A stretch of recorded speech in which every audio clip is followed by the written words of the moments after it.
Fui militar durante 6 años, y en todo ese tiempo solo hubo una ocasión en la que yo, y el pelotón del que yo formaba parte, incluyendo al subteniente y a algunos activos de las fuerzas especiales, nos vimos envueltos en un enfrentamiento que, por poco, nos cuesta la vida a todos.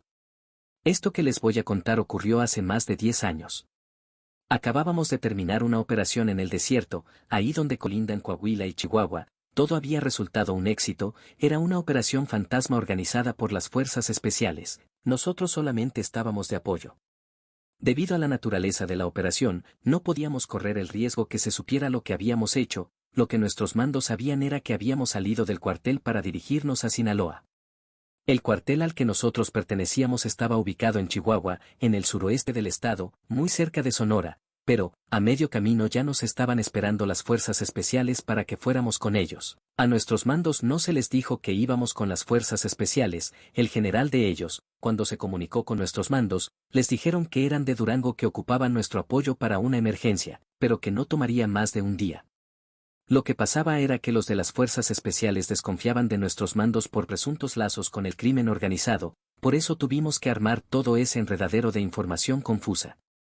Entonces, ya que todo había terminado, para no ser descubiertos, nosotros teníamos que llegar al norte de Sinaloa, porque como se supone que habíamos ido a Durango de entrada por salida, teníamos que presentarnos en Sinaloa. Las fuerzas especiales nos estaban escoltando a través del desierto para llegar más rápido. De pronto nos detuvimos cuando notamos en el horizonte unas misteriosas construcciones hechas como de adobe, que nada tenían que estar haciendo ahí. El general de las fuerzas especiales se comunicó con nuestro subteniente para decirle que preguntarían si debíamos acercarnos o continuar nuestro camino.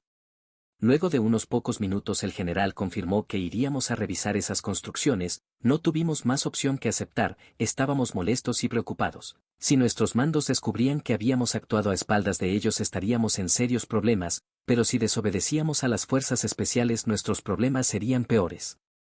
Estábamos entre la espada y la pared. Cuando llegamos hasta el lugar nos dimos cuenta que parecía una base militar, que, por su estado, debía tener décadas en situación de abandono. Lo que nosotros creíamos era que ese lugar podría estar siendo utilizado por el crimen organizado, entonces, casi todos bajamos de los vehículos y empezamos a recorrer todo el lugar, pero el único movimiento que podíamos detectar era el de la maleza sucumbiendo ante el viento. Entonces alguien avisó por radio que había encontrado algo, y que era mejor que lo viéramos por nuestra cuenta. En uno de los cuartos estaba un foco encendido, no parecía ser posible, la ciudad más cercana estaba a casi 30 kilómetros, y en las instalaciones no había ningún poste ni una subestación que pudiera brindarle energía eléctrica al lugar. Yo, como tal, no entré a ese cuarto, pero el foco encendido se podía ver desde afuera. A alguien se le ocurrió revisar qué había detrás de ese cuarto, encontró lápidas, un pequeño panteón improvisado de 6 por 6, al revisar las 10 lápidas todas databan de la época de la Revolución. Una de las tumbas tenía una leyenda escrita muy curiosa, decía, Federico, primer víctima del demonio del desierto. De pronto, uno de los elementos Q se había quedado en los vehículos reportó por radio que, utilizando los binoculares, estaba viendo una camioneta con varios hombres, estaban yendo con dirección noreste. Lo primero que pensamos era que se trataba de gente del cartel, entonces todos volvimos corriendo a los vehículos y fuimos en dirección de esa camioneta, tardamos 2 minutos en lograr una distancia de tiro con la camioneta.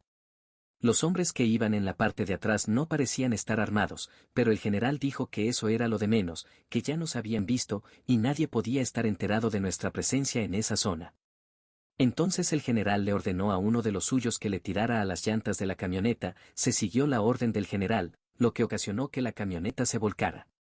3 de las personas que iban en la camioneta murieron cuando la camioneta empezó a dar vueltas, porque fueron aplastados. Todos los demás estaban heridos, el que había resultado menos golpeado fue el conductor, lo sacamos de la camioneta arrastrándolo del cabello y le hicimos las preguntas correspondientes. Resultó que él era un pollero y todos los hombres que llevaba eran migrantes que él iba a dejar en la frontera con otro pollero que los iba a cruzar. Nosotros, es decir, los que éramos de fuerzas especiales, creímos que al saber que se trataba de civiles dejaríamos el asunto, pero no fue así, el general le ordenó a los suyos matar a todos los que estaban heridos. El pollero empezó a suplicar por su vida, entendió que, si los de fuerzas especiales habían matado a civiles inocentes sin dudarlo, lo que le iba a pasar a él sería 10 veces peor.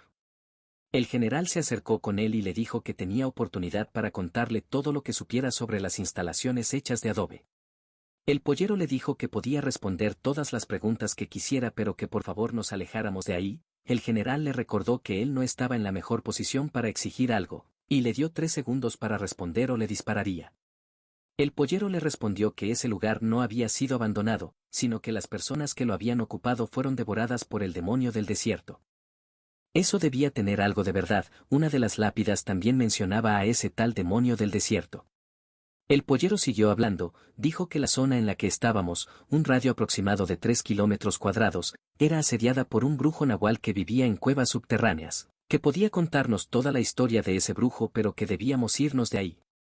Todos nos reímos, entonces el tipo se puso muy serio y, en tono de burla nos dijo que él no estaba huyendo de nosotros, sino que quería alejarse de ahí antes de ser atrapado por esa criatura. También mencionó el foco encendido dentro de aquel cuarto en las instalaciones de adobo. El pollero dijo que mientras el foco estuviera encendido significaba que el demonio del desierto estaba quieto, pero, que cuando el foco se apagaba, era mejor ponerse a rezar. Luego de escuchar eso, hasta el general se quedó pensando. El pollero, una vez más, le suplicó que nos alejáramos de ahí, porque el brujo nahual no siempre tenía la oportunidad de conseguir tanta comida, y no iba a desaprovecharla. Nos advirtió que si no nos movíamos rápido, todos nos convertiríamos en la cena de ese monstruo. El general, viendo que todos nosotros, incluyendo a sus hombres, estábamos algo desconcertados, ordenó que lo subieran a uno de los vehículos para llevarlo con nosotros. Le cargarían los muertitos y eso le daría mucho tiempo en prisión para seguir inventando historias como la que nos estaba intentando contar. De pronto escuchamos que algo se movió debajo de nuestros pies. El subteniente comentó que podría tratarse de un pequeño sismo, pero uno de los de fuerzas especiales comentó que era del Estado de México, y que, definitivamente, lo que habíamos sentido no era un sismo. Uno de los cadáveres de los migrantes fue tragado por la tierra. El pollero se puso pálido en menos de un segundo y dijo, el demonio del desierto. Entonces una criatura salió desde debajo de la tierra, salió dando un brinco, estaba a unos 8 metros de nosotros. Era de silueta humana, 2 brazos, 2 piernas, y una cabeza, pero la silueta era lo único que tenía de humano. Todo su cuerpo estaba cubierto de pelo, como si fuera un búfalo. Su cabeza era esquelética con 2 cuernos doblados hacia adentro, sus orejas eran ganchudas, tenía una altura que sobrepasaba los 2,5 metros. A mitad del cuerpo tenía algo que parecía una cara, y, aparte de sus brazos, que le colgaban casi hasta el suelo, cerca de ese algo que parecía cara, tenía colgando 2 protuberancias, como si fueran manos. Era una criatura grotesca, lo más horrible que se puedan imaginar. Yo pienso que, de existir el diablo, de seguro se vería igual que la criatura que teníamos frente a nosotros. El general inmediatamente ordenó abrir fuego, pero las balas no le hacían nada. Ese demonio caminó hasta uno de los cadáveres y empezó a comérselo. Al ver que las balas no surtían efecto, se ordenó la retirada. Todos subimos a los vehículos lo más rápido posible. El pollero también se subió.